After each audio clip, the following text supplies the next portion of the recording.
So, bago po natin simulan yung panibagong lesson natin, pagbalik-aralan natin yung lesson natin noon. So, ano pa ba yung lesson natin noon? It is all about angles. So, ano nga po ba ang ibig sabihin ng angle? So, angles formed by two lines or rays diverging from a common point, which is what we call the vertex. So this figure is an example of an angle. Kung makikita nyo po, si ray CA at saka si ray BA, meron silang common point, which is the vertex. Ito po yung vertex na yan. So, yan po yung tinatawag nating common point. At ito po yung angle na na-form nila.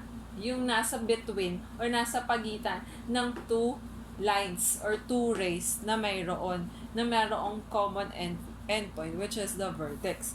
So, naituro ko rin sa inyo kung paano ba pangalanan ang isang angle. So, you could name an angle using a line, I mean a number, or a letter. Pwede nating pangalanan siya using a line, a number or a letter. So, a device used to measure an angle para po makuha natin yung measurement ng isang angle. Meron po tayong ginagamit na device, and that is what we call the protractor. So, this is the picture of a protractor. So, sa protractor na to, pwede natin gamitin, ang ginagamit po natin na symbol para sa angle is what we call the degree. So, ito po yan. Ito po yung symbol niya. Yung maliit na bilog sa taas ng numbers. For example, 90 degrees. So, paano ba natin isusulat yung 90 degrees? So, that will be 90 degrees. So, ganyan po siya. Nasa taas po yung degree niya. Okay? So, dahil nga po naturuan ko na kayo kung paano po mag-measure ng angle, I also taught you the different kinds of angles according to their measurement. So, the first type or the first kind of angle according to its measurement is the acute angle. So, what is an acute angle? Acute angle has a measurement which is less than 90 degrees, or it is from 1 degree to 89 degrees. So, mula sa 1 degree hanggang 89 degrees, kapag yun ang measurement ng angle, that is an acute angle. Okay?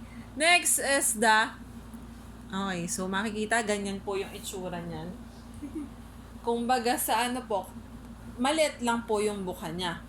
Okay, the next one is the right angle. So, right angle is exactly 90 degrees. 90 degrees po siya. So, right angle, this is an example of right angles. Kapag po nag-form siya ng maliit na box in between the two rays, kapag meron siyang nag-form ng maliit na square, that is a right angle.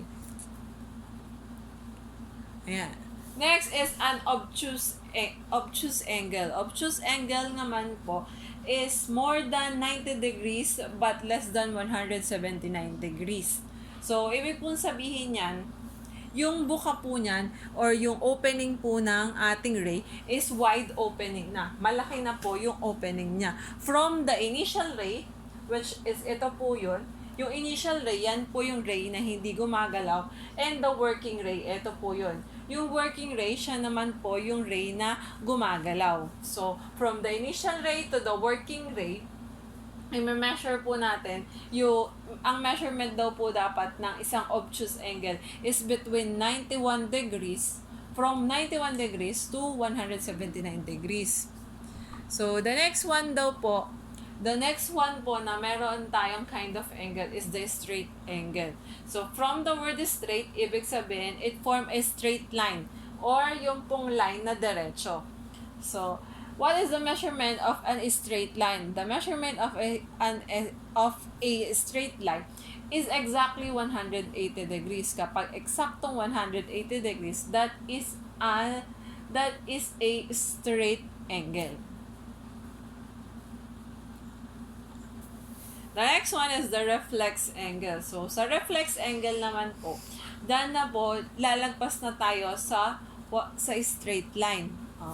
Magkakaroon na po tayo ng ganyan. So, from the initial angle, paganyan po, ayan. So, ang measurement daw po dapat ng isang reflex angle ay from 181 degrees to 359 degrees. So, the full round of an angle is 360 degrees. Okay. So, dito po sa pictures na aking pinakita, so ano daw po ba yung napapansin nyo? Okay, correct. First one is the lines on the street, the railways, and the antenna. Okay. Kung mapapansin nyo daw po, sa lahat ng mga ito, ano yung similarities nila? Ano yung pagkakatulad? Okay. So, I'm sure you're going to say na it is parallel lines. Okay. Ano daw po ba ibig sabihin ng parallel lines? So, parallel lines are lines, sabi ko nga po sa inyo, that never meet. Ibig sabihin, kahit na po gaano kahaba pahabain ang isang linya, kahit kailan hindi siya magtatagpo o hindi sila magkro-cross ng landas. Parang yung crush mo na kahit kahit po kailan magkasabay man po kayong maglakad, hindi daw po magiging kayo. So, yun po yun. That is a parallel line. Ngayon, doon po sa antenna na pinapakita natin, ayan.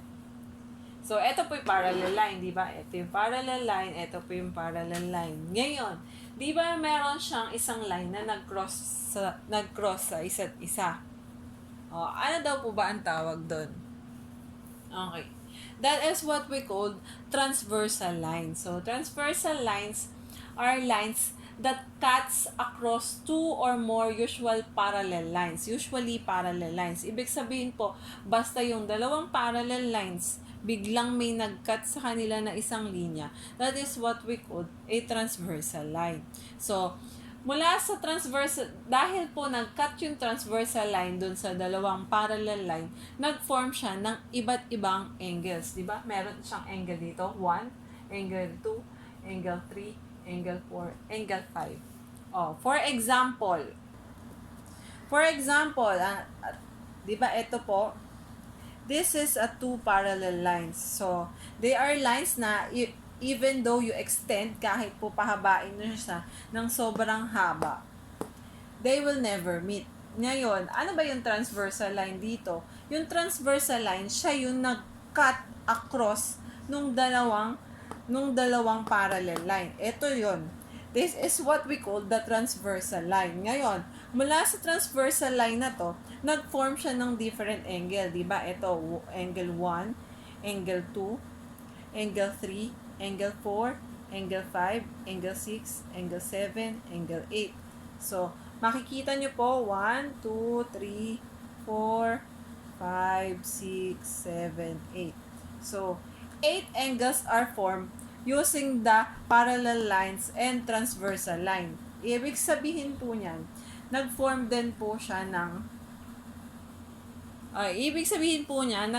ng pairs of angles. May pairs of angles po siyang nag-form using the transversal line. So, ayan. The first angle that we have, or the first pair of angles we have, is the adjacent angles.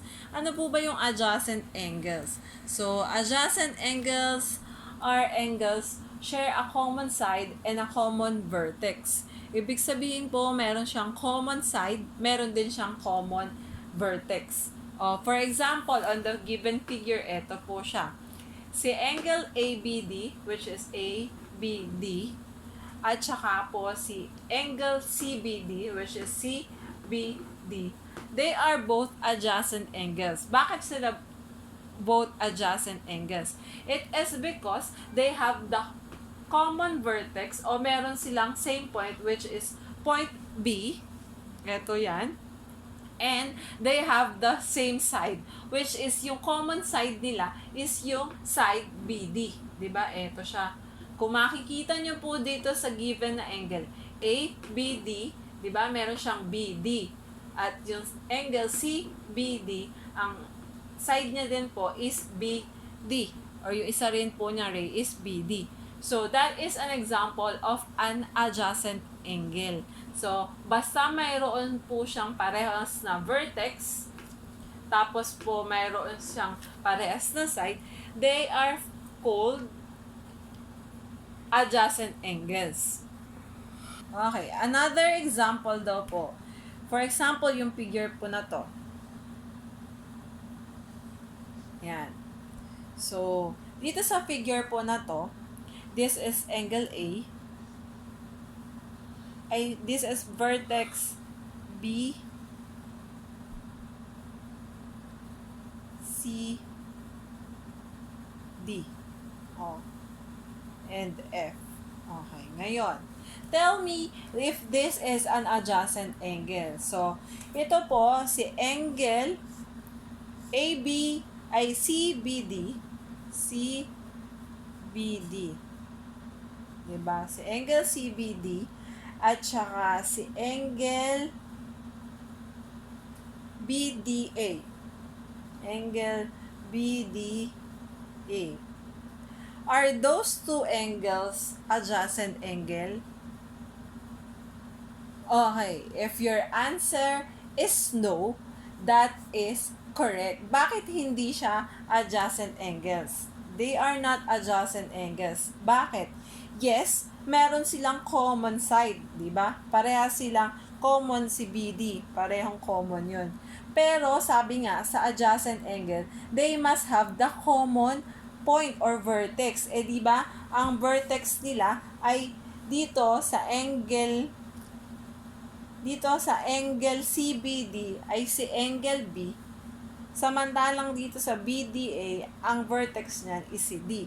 So, ibig sabihin po, they are not adjacent angles kasi they have different vertex. Okay? So, they have vertices. Ibig sabihin, dalawa yung vertices niya.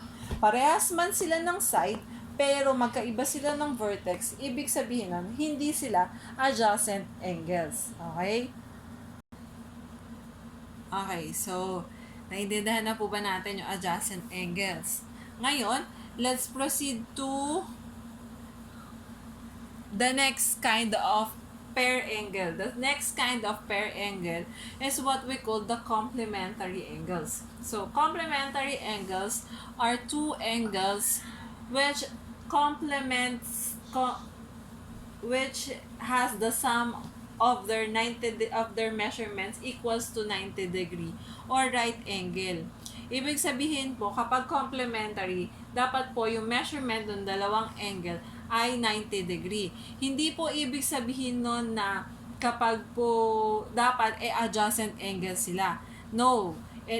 Even though they are not adjacent angles, but if they form 90 degree angle, pwede po natin silang tawaging complementary angles. So, from the example given, so dito po, we have ABC, which is angle ABC, which has a measurement of 31 degrees, and angle CBD, which has a measurement of 59 degrees. Pag pinag-add po natin siya, which is 31 plus 59, that is 90 degrees. That is a complementary angle. So, another example po. Bibigyan ko po kayo ng example. Okay, I'll provide you another example. For example daw po, si angle, ayan, yung angle po natin na to, meron po siyang 65 degrees. Okay? Then, yung sumunod po na angle natin, ito. Ayan. For example, we have 25 degrees. Okay? So, si angle 1, tsaka si angle 2, are they complementary angles? So, paano malalaman kung complementary angles? Diba? Sabi nga po, the measurement of the two angles must sum to 90 degrees. So, i-add natin si 65, tsaka si 25. Let's add. 5 plus 5, okay, 0. Carry 1. 1 plus 6, 7 plus 2 equals to 90 degrees. So, kapag nag-90 degrees, is it a complementary angle? Okay, check.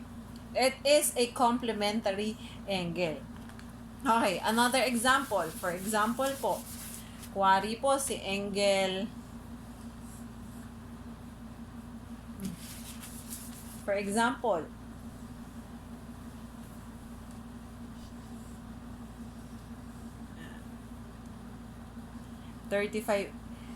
si angle 1, we have 35 degrees. Ayan. Tapos, si angle 2, mayroong 55 degrees. Ayan. Angle 1, angle 2. Ngayon, are they complementary angles? Basta, let's see if they have the complementary angles. I-add po natin sila. So, we must add 35 plus 55. Okay, then add 5 plus 5, 0. Carry 1. 1 plus 3, 4 plus 5 equals to 9.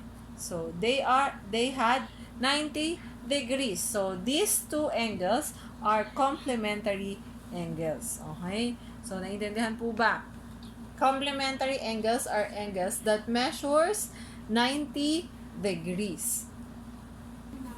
Okay, so naiintindihan na po natin yung complementary angles. Basta, two angles which has a measurement of, which has the sum of 90 degrees, they are both complementary angles. Ngayon, what's the next angle?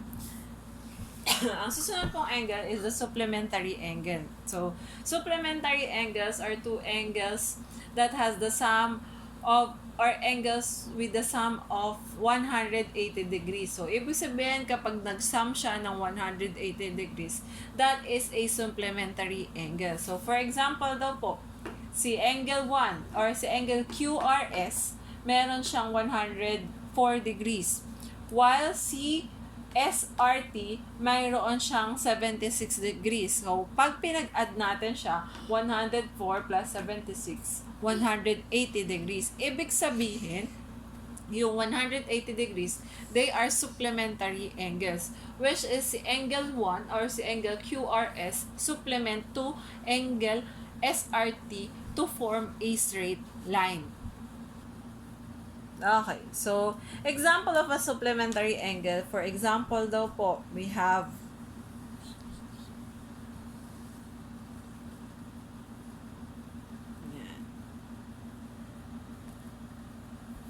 for example, we have like this. So, itong angle na to, ang size niyan is, let's say, 75 degrees. Tapos, yung susunod po nating line is like that.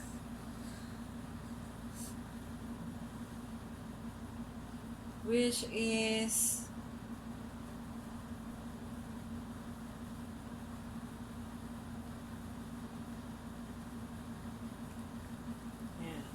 so, 105 degrees tsaka 75 degrees. So, dapat daw po si angle 1 tsaka si angle 2, pag pinag-add natin yung measurement na to, dapat 180 degrees. So, let's check if it is a supplementary angle. 105 plus 75. Let's add 5 plus 5, 0, carry 1. 1 plus 0, 1 plus 7, 8.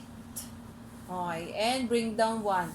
So, that is 180 degrees. So, that means, ito pong two angles na to, they are supplementary angles. Okay, check. Another one.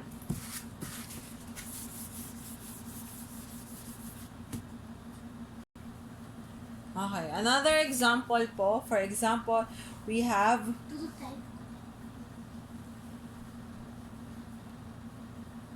150 degrees. 153 degrees. Ayan, meron po yung, ano natin, first angle natin measures 150 degrees. 53 degrees. Ngayon, ito naman pong pangalawa nating angle has a measurement of 27 degrees.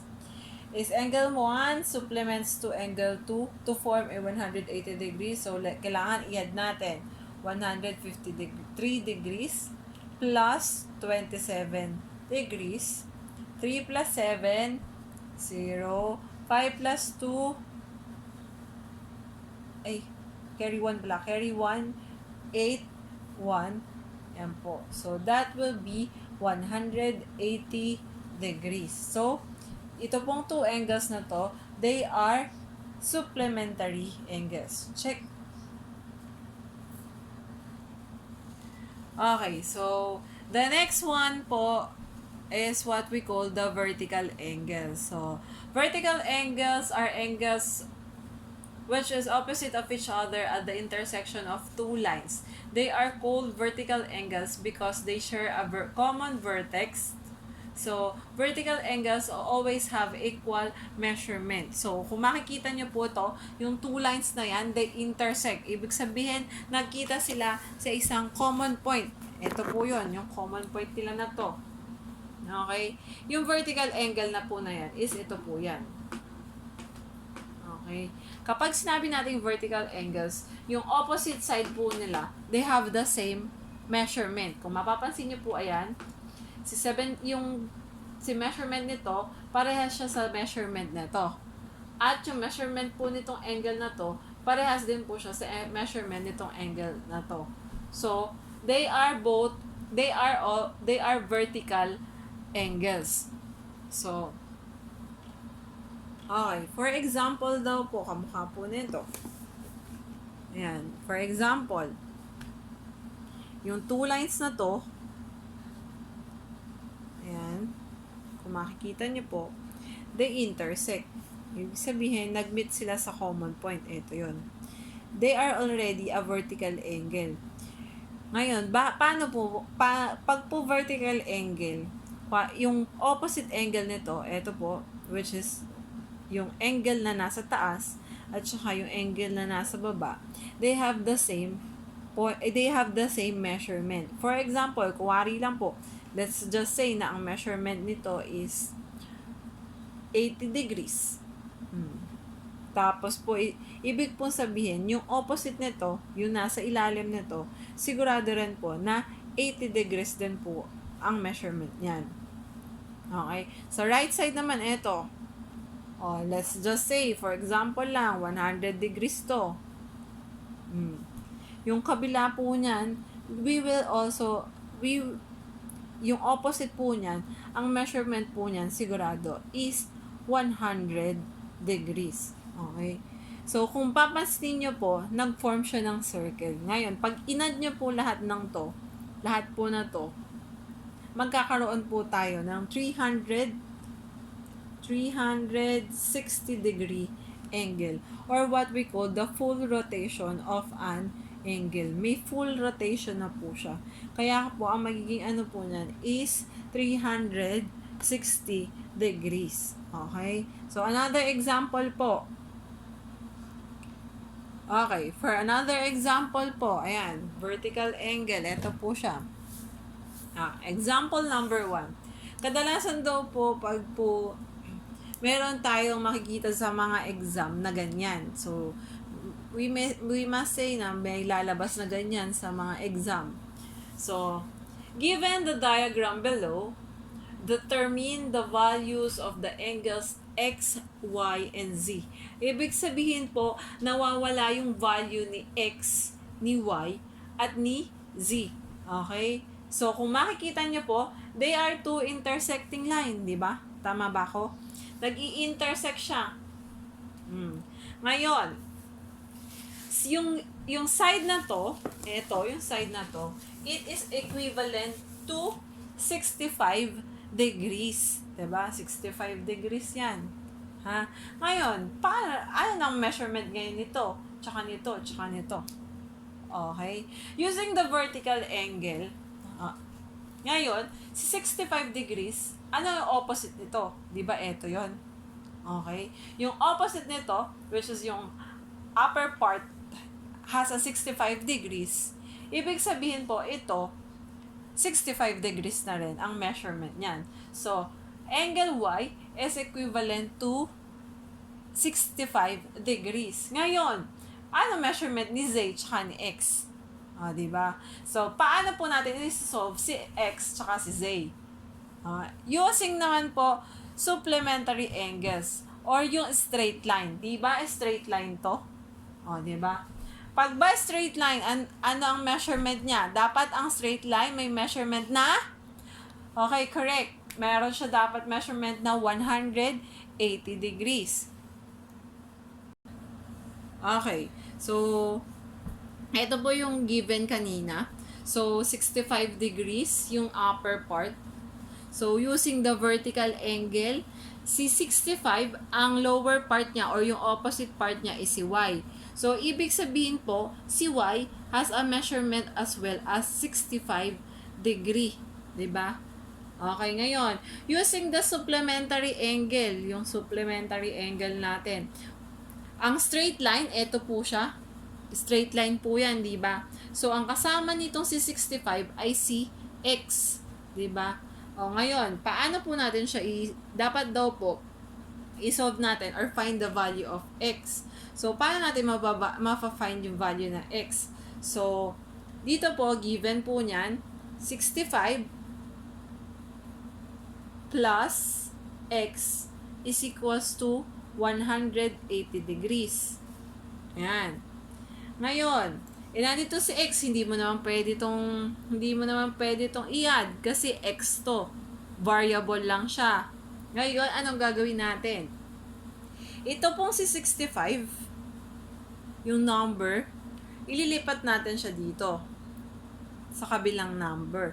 Kapag po nilipat natin siya, mag-change na to from being positive number, magiging negative number na siya. So, that will be negative 65. Okay? So, that will be X is equals to 180 degrees minus 65.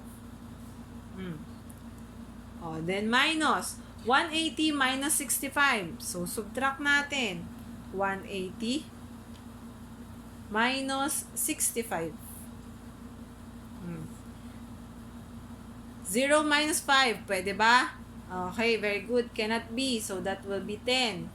Okay, I borrow 8. That will be 7. So, 10 minus 5 is equals to 5. And 7 minus 6 is equals to 7 minus 6. Okay, 1. And bring down 1.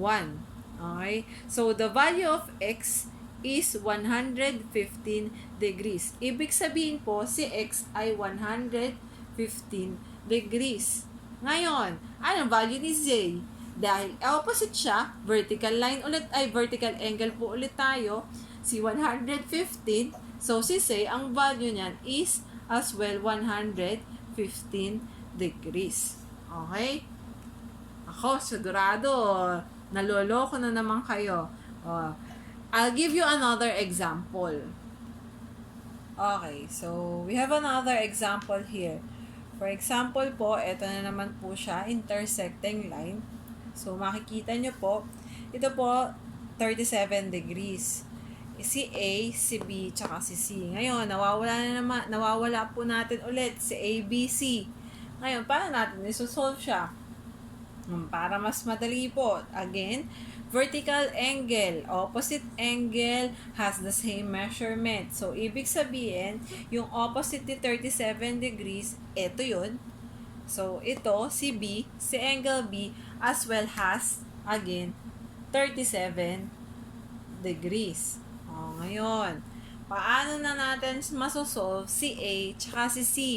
So, kanina, medyo mahirap. Gawin natin mas madali. You're just going to subtract 37 kay 180. So, dahil sabi ko nga po, this is a straight line. Oh, straight line siya. Ang isang straight line, mayroon siyang value na 180 degrees. 'Di ba? So, si 180 degrees, isusubtract mo ngayon dun sa binigay na to. So, 180 minus 37 degrees. Okay? So, subtract. 180 minus 37. Subtract. 180 minus 37. So, 0 minus 7. Pwede ba? Cannot be. So, borrow 0 from 8. That will be 7. This will be 10. Okay? Then, we could now subtract. 10 minus 7, 3.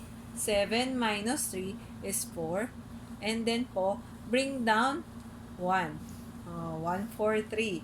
So, the angle A, o yung angle A na to, is 143 degrees. Ngayon, anong measurement ng angle C? So, they are vertical angle, opposite angle. So, the measurement of angle C is also 143 degrees. Okay? Question. Isa pa. Okay, isa pa po. Ako din, question. Okay, another example. Ngayon, yung angle na to, we have 140 degrees. Meron siyang 140 degrees. Ngayon, nawawala si X, si Y, at si Z. Ano daw po ang measurement niya? Okay. So, using the vertical angle, which is yung opposite side niya, they have the same measurement. So, ano ang opposite ni 140? Si Y, yung nasa baba. So, Y is already equivalent to 140 degrees. Ngayon, ano hahanapin natin? Sino hahanapin natin? Si Z, kasi siya yung kasama ni 140 sa line. So, si Z ang hanapin natin muna. So, as I've said, yung straight line has a measurement of 180 degrees. So, dapat isubtract natin yung given na 140 sa straight line na 180. So, 180 minus 140 is equals to, okay, very good, 40 degrees. So, ang measurement ni Z is 40 degrees. So, anong measurement ngayon ni X? Okay, vertical angle, that is 40 degree angle. Okay, question. Okay, alam ko naman wala na kayong tanong, matatalino naman kayong mga estudyante ko. So, I'm sure alam niyo na yan. So, let's just have a recall or ulitin po natin, ha? What are the different kinds of pair angle? Okay, the first one na pair angle is adjacent angles. So, adjacent angles are angles that have the same vertex and same side. Parehas sila ng side, parehas sila ng vertex. That is an adjacent angle. The second one is the complementary angle. Sa complementary angle naman, they have the sum, o meron silang sum na 90 degrees. Yung dalawang angle, dapat daw po, meron siyang sum na 90 degrees. And that is a complementary angle.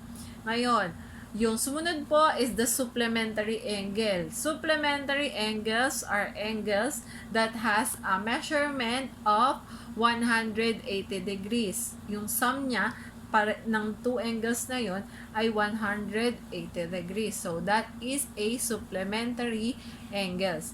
And the last one is the vertical angle. So, vertical angles are angles that has opposite